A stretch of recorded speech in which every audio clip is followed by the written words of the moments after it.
Is the looting justified then? So I saw a meme yesterday, the day before, saying looting started in 1652. Ongamla came and looted the land. They looted the mines. They looted black labor. Black labor was exploited. And then they built their mansions and their castles and their neighborhoods. But now when black people, the poorest black people, are doing what they're doing, they don't understand. No, they're criminals. They're thugs. How can you do that? But you don't understand the poverty mindset. It's like being pummeled by the worst drugs. Poor people have earthed or birthed poor children. Sure. So when you birth a poor child, they want to behave like you as a parent who's also poor in mind. Sure. You know what I mean? So that's why there we're seeing 3 generations looting. Grandparents, the actual children, and the children's children, the grandchildren, you know.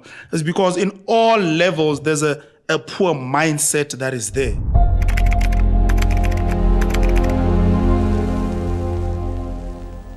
So Bob Msholos has been arrested and the country's gone up to shit. People are looting. People are dying. Yeah. They keep reporting on protests. There haven't been any protests. Yeah. The protest is when people gather and they chant and they shout and they... Yeah. Placards. There's no protesting. Protesting normally has most an agenda. If we want to zoom out, then we gather and we burn shit and we're like, Sfunu zuma pume. But there's none of that. There's just straight up looting. Straight up destruction. So, is the looting justified then? Is looting justified? Yeah, what's happening now? So I saw a meme yesterday, the day before, saying looting started in 1652. Ongamla came and looted the land. They looted the mines. They looted black labor. Black labor was exploited. And then they built their mansions and their castles and their neighborhoods. If you came and took over my house, killed my dad, raped my mom, enslaved me and my siblings, starved me and my siblings, and then 2 of my siblings decide they want to break into the house and come steal some bread. You've decided to place a black butler, a black manchingelani, and now we're being attacked for trying to get, because mind you, the stuff that's been looted, there have been figures of 20 billion and whatever in KZN. It's nothing compared to the wealth that Ongamla have. So I'm not saying the looting is justified. There's a dynamic of people that have been looted from for so long, trying to get a little bit back, not to get back at you, just to eat. I hear black radio DJs judging people for stealing mattresses and TVs. In the bigger scheme of things, those are as Utaki, that's all you've ever wished for and you've got a chance. Yes, it's not food, it's not a hunger, but it might be a hunger for Fetu. Isn't this what Mandela promised us? Because Ongamla took so much from us. Can I not just get a king-size bed and a flat screen? I'll never have it in my life. So I'm not saying the looting is justified. We just need to explain the mindset of Otaki, because I think white people generally don't understand the black mindset. And it seems the black people that have successfully been conditioned through the system have lost complete touch. And they also don't understand. So we have to discuss it for their sake, because abasaboni, where they come from. It was nice when they were complaining about quotas. I didn't make the team. It was nice when they weren't being hired. No, the white guy in my company is earning more. But now when black people, the poorest black people, are doing what they're doing, they don't understand. No, they're criminals. They're thugs. How can you do that? But you don't understand the poverty mindset. It's like being pummeled by the worst drugs. And I've said before, if you could take away all the money that even clever blacks have, let them live on 800 Rand a month for 6 months. And let them tell you, not their living and what they eat, let them tell you their psychological state of mind. When the looting is justified. Hey man, I'm 50-50, man. I understand. Some parts of me is like, yeah, they must loot, man. It's fine. Then some parts, from an economics point of view, a white privilege point of view, I'm like, it doesn't work. But because I understand the why, I'm 50-50. I don't have one extreme answer where I'm like, yeah, they must do it. I understand both sides of it. People are in poverty. Like for real, this is not a joke. It's for real. But now they're looting and they're fucking up the economy, which means they themselves are going to lose. Exactly. But there has been a constant frustration since 94 about progress of black people in general, you know. So what happens when people are getting incremental progress? What do you do then? Is the incremental progress because unemployment's going up? We might actually be going backwards. We might be regressing. I get you. We're not homogenous. Big English. We're not one blob of human. Yeah, that's so when you the say same, behave the Taki, same, yeah. you know, and I think this has been a good exercise to highlight that, but a lot of people are not, as the media young frustrate, a lot of people are not picking up on the nuances of what's happening in this country. Okay. You know, and with all the blacks that are busy demonizing the looters now, it's become clear that we've almost graduated from racism to classism. We're not speaking about that. Okay. The whole Zuma dynamic is still very much a class thing. I made a video, and for me, it was very much about where we see black people today in 2021 and you'd call it progression because it's movement. The progression of blacks and how we have now become more segmented than ever before. We're no longer one person. I don't think there was ever a point in time we were all 100% one person. Sure. But there was a point in time where one would argue at least 50% of the population was one. Sure. And I think that was during apartheid, you know, where, you know, that whole thing of vibrations, that we all were vibrating on the same frequency. So all our thought processes were the same. Sure. So us fighting was for one specific thing, you know. The thing about now is that rural people, township people, urban people, rich, wealthy people, we're not on the same vibration frequency right now. You know, poor people have earthed or birthed poor children. So when you birth a poor child, they want to behave like you as a parent who's also poor in mind. You know what I mean? So that's why there we're seeing 3 generations looting. Grandparents, the actual children, and the children's children, the grandchildren, you know. It's because in all levels, there's a poor mindset that is there. And I think equally, government must answer why it's like that.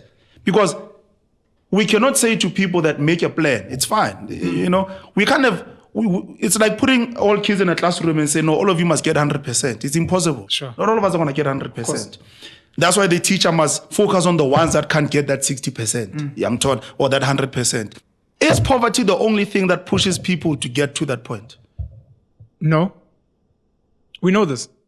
We know white kids that steal shit from home because of drugs. It's desperation. And desperation comes in many forms, of which poverty is a popular one. Yeah. And look, I listened to some of the black people that were being interviewed on TV. Why are you looting? Why islambile? Lapho kusho umama omkhulu ngomzimba. Hayi ukuthi islambile like ulethi wena olambanga. There's a script obviously, but it's desperation and it may not be hunger. I made an example of the mattress and the flat screen TV. Some of our grandmothers passed away without getting an RTP. A lot of our parents are going to pass away having never been on an aeroplane, ever. You know, there was a South African dream that was sold to us. I'd argue erroneously. No, erroneously. Big English, baba. Erroneously. So if I go la, meaning. So I think it was a mistake to plant that seed in black minds. But obviously, the guys who were leading the struggle, they didn't know better. Even with the Freedom Charter. Yeah, no. And at no point have these guys actually sat down and said, guys, let's speak to the guys and be honest. And tell them, guys, you know what? Whatever you guys wanted was never going to come. Let's have a roundtable discussion, be honest. We've actually seen how this thing works. We've realized even in South Africa itself is built on a capitalist framework, which means we only have so much wiggle room. Okay. The only way we can uplift blacks is if you guys behave according to white standards. Get it? They keep speaking about it, education and skills, and we need you to become as white as possible. Otherwise, it won't work. This thing you guys want to do of immunity and you want to go live it doesn't work for capitalism. So capitalism can only take care of 50%. Okay. Only so many people can actually live in the suburbs. Only so many people. The rest of you, let's sell you this. If you have this, then be fine. But we were wrong. Because that's what's frustrating a lot of people. And you can imagine, I mean, you look at Umalima today. Umalima still speaks a good game. But people are starting to see with Pantwana, you live in Santon. And now you're trying to look after your health. And what are you telling us? Because we want what you want now. You can't keep telling us, we want what you want. If you told us a different story, because we see it with kings. Uzwelithini lived a certain life, but Zulu people were not saying, they were like, well, it's fine. Which means psychologically they understood what was expected. But politicians are not doing that, and it's very upsetting. So you want politicians that are honest about the fact that you guys you're effed. There's no solution. Look after yourself. I want leaders, not politicians. I want leaders who are going to be honest to human beings about the world that we live in. The world that we live in is not what we think it is. Okay. All the other animals besides human beings survive without money and jobs. We're the only ones that have manufactured that type of living to get by. And in manufacturing it, the board game of Monopoly comes up where the game ends because Utebza owns all the streets. Yeah. That's the thing we manufactured. It was never meant to be for all of us to be fine. Not just on a small scale. What that means is you can be worth 20 million. You can only be worth 20 million if there's a million other guys who don't have money. You can't be rich with them. If you're going to be rich with them, it means there's another neighborhood that's poor. You see it with the Jews and the Indian Muslims in South Africa and some of the white Afrikaners. Stellenbosch can only be Stellenbosch if Capitec and Pep and ShopRite are sucking money from blacks. If it's not going to be like that and all South Africans are rich, it means we're sucking from other countries, whether it's African countries or somewhere else. China can only be great because it is selling to the whole world. Yeah, for sure. It can never be that we can all be rich. We'll never all live well off. Yeah. And I think one of the things maybe China has gotten right, that Buddhism gets right, is this thing of just being comfortable with what you have. And Abantu Abamnyama don't have that anymore, because if they did, they wouldn't need to leave rural areas. They wouldn't need to come to squatter camps and live like cockroaches and rats, begging. And after you beg, you become desperate and then you lean to crime. Because in your head, all you've been told is that you need money and ispan. That's all we have today. And we speak about Zuma now, but even whatever Zuma was doing, Zuma could have achieved what he wanted and transformed SOEs, SAA, SAPC, ESCOM, a whole lot of others.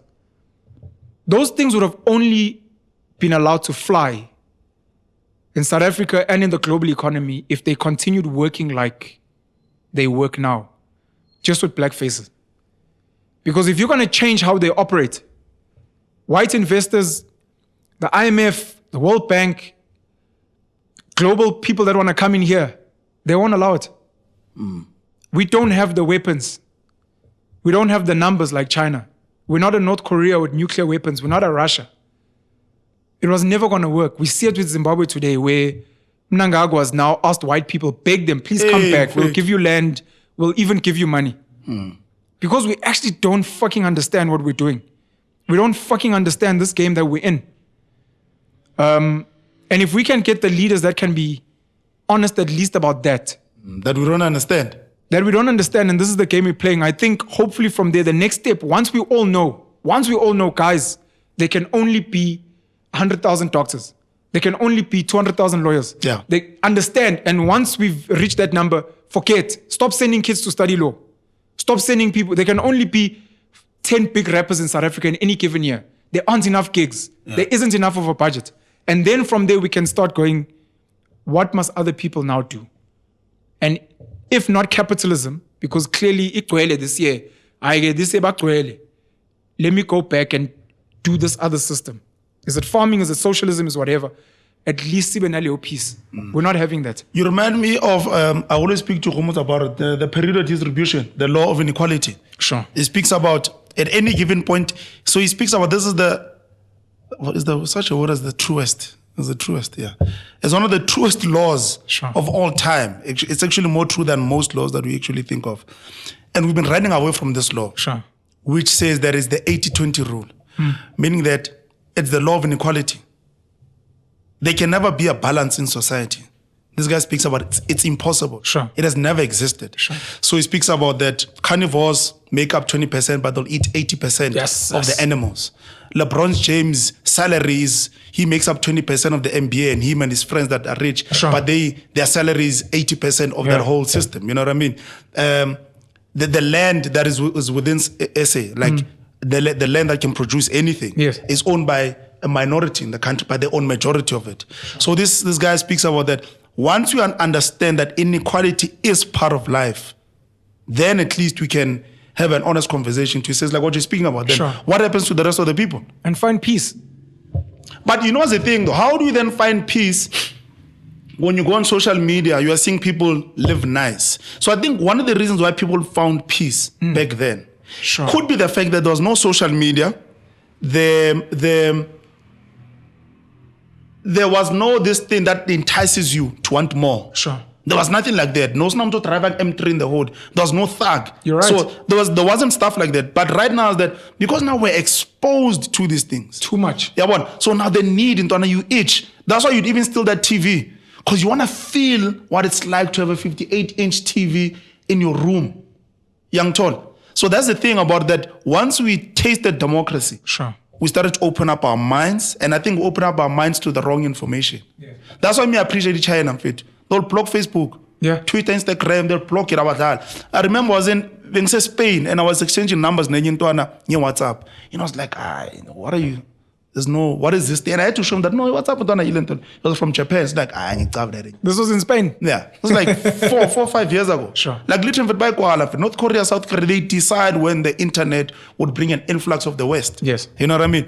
But I want to go back to your point of surviving without money. Because you're saying that one of the flaws we've made is that we went from rural areas, townships, urban areas. Khafama rent, rates and taxes, but we've got land that we're not using. So when you say we can survive without money, what do you mean? Before I speak about that, I used to have a wish, because I think some of us are privileged. I know some of us are privileged. We've traveled overseas.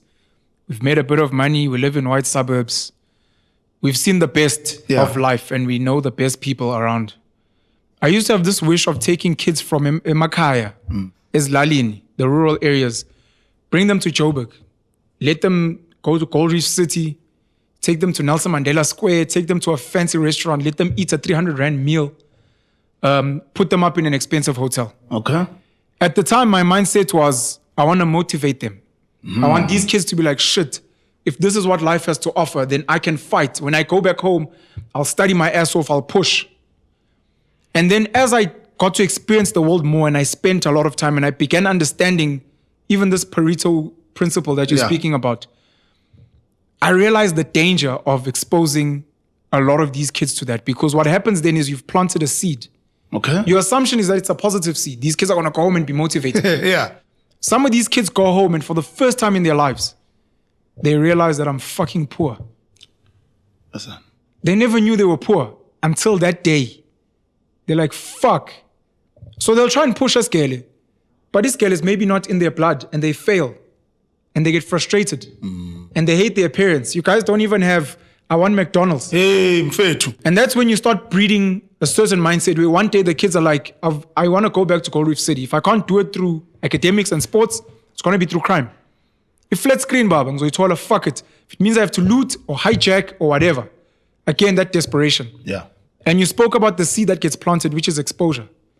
Exposure is very dangerous to the wrong mind. Eish.